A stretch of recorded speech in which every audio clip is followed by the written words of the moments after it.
Hi guys, കൃഷ്ണി പുതിയ വീഡിയോയിലേക്ക് എല്ലാവർക്കും സ്വാഗതം. അപ്പോൾ നമ്മളിത് ഉണ്ടാക്കുന്നത് സിംഗിൾ പിക്സൽ LED ആണ്. അത് നമ്മൾ ഹോം മെയ്ഡായിട്ട് എങ്ങനെ ഉണ്ടാക്കാമെന്നാണ് നോക്കുന്നത്. ഇതൊരു 120 രൂപ തൊട്ട് അല്ലെങ്കിൽ 80, 120, 150 അങ്ങനെ റേഞ്ചിൽ വില വരുന്ന ഒരു മാലയാണ്.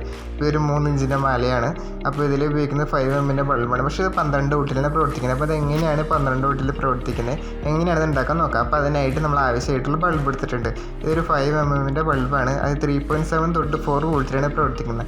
ഇത് 12 വോൾട്ട് ആക്കുന്നതിന് വേണ്ടിയിട്ട് നമ്മളൊരു 330 ഓംസിൻ്റെ ഒരു റെസിസ്റ്റർ നമ്മളിതിൽ യൂസ് ചെയ്തിട്ടുണ്ട്. ഇതാണ് ക്വാർട്ടർ റെസിസ്റ്ററാണ്. 100 നമുക്കത് കടയിൽ നിന്ന് എനിക്ക് അങ്ങനെ 100 നമുക്ക് ഇവിടുന്ന് വാങ്ങി കിട്ടുന്നത്. 30 പൈസയാണ് ഒരെണ്ണത്തിന് വില വരുന്നത്. അപ്പോൾ അത് 30 രൂപയ്ക്ക് 100 കിട്ടും. ബൾബാണെങ്കിൽ ഒരു 80 പൈസ തൊട്ട് 90 പൈസ വരും. ഇത് നമ്മൾ മാരോൾപ്പിനൊക്കെ ഉപയോഗിക്കുന്ന വയറ് നമ്മൾ കട്ട് ചെയ്ത് വെച്ചിട്ടുണ്ട്. പിന്നെ സ്ലീവൊക്കെ കളഞ്ഞ് നമ്മൾ വെച്ചിട്ടുണ്ട് സോൾഡർ ചെയ്യാൻ പാകത്തിനായിട്ട്. ഇനി ഇതെങ്ങനെയാണ് സോൾഡർ ചെയ്യാന്നൊക്കെ നമുക്ക് നോക്കി നോക്കാം. അപ്പോൾ അതിനായിട്ട് ഞാൻ ഒരെണ്ണം ആദ്യം തന്നെ സോൾഡർ ചെയ്ത് വെച്ചിട്ടുണ്ട്.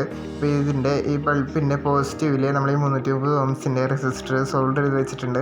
അപ്പോൾ ഈ പ്ലസ് ഭാഗത്ത് നമ്മൾ ഈ റെഡ് വയറായിട്ടുണ്ട്. അപ്പോൾ ഇങ്ങനെ നോക്കി കഴിഞ്ഞാൽ ഒരു ബൾബ് കണ്ടോ, ഇതേപോലെ നമ്മളൊരു റെസിസ്റ്റർ സോൾഡർ ചെയ്ത് വെച്ചേക്കാണ്. പിന്നെ കാലൊക്കെ കട്ട് ചെയ്ത് തന്നെ കറക്റ്റ് അളവിലാക്കി വെച്ചിട്ടുണ്ട്.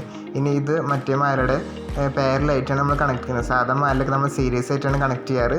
ഈ ഒരു പിക്സൽ LEDക്കൊക്കെ പാരലായിട്ടാണ് കണക്ട് ചെയ്യുന്നത്. പക്ഷേ പാരലാകുമ്പോൾ വോൾട്ടേജ് സെയിം ആയിരിക്കും, ആംബിയർ വേരിയേഷൻ വരും. അതാണ് ഇപ്പോൾ നമ്മളിത് ഇങ്ങനെ കണക്ട് ചെയ്തിട്ടുണ്ട്. പ്ലസ്സൊക്കെ റെഡ് ലൈനായിട്ട് ഉപയോഗിക്കണേ. ഇപ്പോൾ ഈ റെഡൊക്കെ വയറ് ഫുള്ള് നമ്മൾ ഈ പ്ലസ് ഓരോ ബൾബിൻ്റെയും പ്ലസ്സിൽ കൂടെയാണ് കടന്നു പോകുന്നത്. ഇത് നമ്മൾ വാട്ടർ ലെവലൊക്കെ നോക്കുന്ന പൈപ്പ് നമ്മൾ 2 സെൻറ്റിമീറ്റർ കട്ട് ചെയ്ത് വെച്ചിട്ടുണ്ട്. അതായത് നമ്മൾ ഈ ഒരു ഇതിലേക്ക് കിടക്കാവുന്ന പാകത്തിൽ.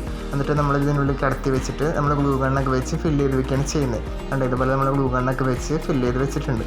അപ്പോൾ ഇതുപോലെ തന്നെ ഗ്ലൂ ഗണ്ണൊക്കെ വെച്ച് നമ്മൾ ഈ 10 ചെയ്തിട്ട് ഈ ഗ്ലൂ ഗണ്ണൊക്കെ ഒന്ന് തണുത്ത് കഴിയുമ്പോൾ ഈ ഒരു പരുവത്തിലിരിക്കും. അപ്പോൾ ഈ ബൾബിൻ്റെ ഒരു തുമ്പാകം പുറത്തേക്ക് കാണുന്ന രീതിയിലാണ് നമ്മളിതിൽ വെച്ചിരിക്കുന്നത്. അപ്പോഴാണ് വെളിച്ചം വന്നിട്ട് പുറത്തേക്ക് വരുള്ളൂ. അപ്പോൾ ഇതിൽ നമ്മൾ ടൈ ഒക്കെ കിട്ടി നല്ല അടിപൊളിയൊക്കെ നമ്മൾ വെച്ചിട്ടുണ്ട്. 10 ബൾബ് നമ്മളാകെ വെച്ചിട്ടുള്ളൂ. 10 ബൾബ് വെച്ചാലും 50 ബൾബ് വെച്ചാലും ഇതൊരു 12 വോൾട്ടിലാണ് പ്രവർത്തിക്കുക. ആംബിയർ മാത്രമേ വ്യത്യാസം വരുള്ളൂ. നമ്മളതിൽ വോൾട്ടിമീറ്റർ കണക്ട് ചെയ്ത് വെച്ചിട്ടുണ്ട്. 11.92 വോൾട്ടിലാണ് പ്രവർത്തിക്കുന്നത്. ഏകദേശം ഒരു 12 വോൾട്ടാണ് ഇതിന് പ്രവർത്തിക്കാൻ ആവശ്യമായ വോൾട്ടേജ് നമ്മൾ സെറ്റ് ചെയ്ത് വെച്ചിരിക്കുന്നത്. അപ്പോൾ ഒരു കമ്പ്യൂട്ടർ അസംബ്ലീസ് നമ്മൾ ഉപയോഗിച്ചിട്ടുണ്ട്. അതിൽ 12 വോൾട്ട് ഔട്ട് എടുത്തിട്ടുണ്ട്. ആ ഔട്ടിലാണ് നമ്മളിത് കണക്ട് ചെയ്ത് വെച്ചിരിക്കുന്നത്. അപ്പോൾ ഇതിൻ്റെ വോൾട്ടേജ് കണ്ട എല്ലാവർക്കും ചെയ്ത് നോക്കാം. ഇത് വളരെ ചെറിയ ക്വസ്റ്റ്യൻ നമുക്ക് ചെയ്ത് നോക്കാൻ പറ്റുന്നതാണ്.